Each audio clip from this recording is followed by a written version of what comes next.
Hi everyone, my name's Elizabeth Hughes. Thank you for joining me. I'm happy to be able to talk with you today.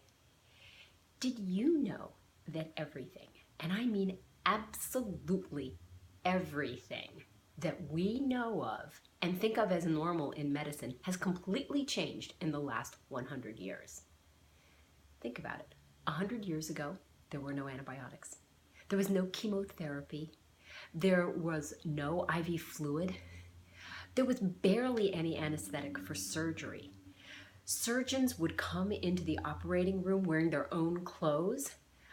They probably washed their hands, but they didn't have gloves and they didn't cover their faces a lot of times.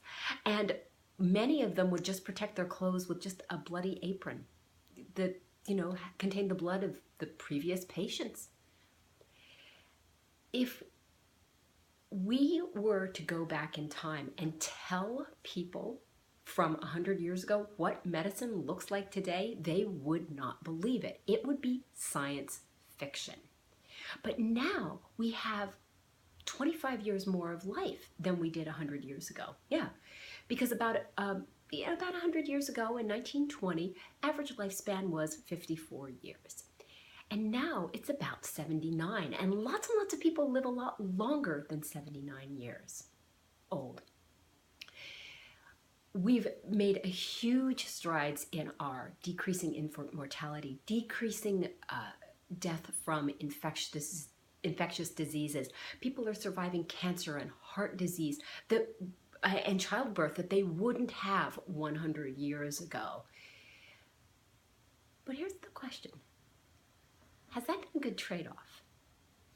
Because when you look at what people are living with now, in that 54 to 79-year-old of lifespan we've gained because of modern medicine, I'm going to give you a few statistics.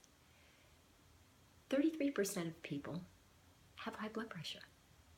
And high blood pressure is an enormous cause of death and illness in the country. About 33% of people have diabetes or prediabetes, and that may increase in the coming years. 55% of people over 50 are taking medications, and an average of 4 of them. And we're seeing more and more people diagnosed with cancer, and most of them, 50% of people, are diagnosed with cancer in that 54 to 75-year-old range. That's where most of the cancers are diagnosed. And so we've developed over the last 100 years an amazing system to help us survive acute injuries and illnesses and to help us survive longer. But we're surviving longer, but are we actually healthier? Or are we actually being more burdened by our illnesses than people were before? I don't know the answer to that, but it's just an interesting thing to question, an interesting thing to ponder.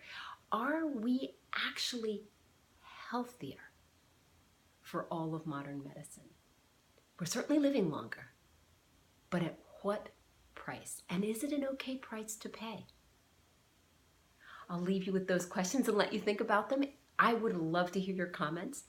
You can always leave a comment below or email me, elizabeth@elizabethhughesmd.com, or just go to my website, www.elizabethhughesmd.com. I would love to hear from you. Thanks for watching. I appreciate it. Bye.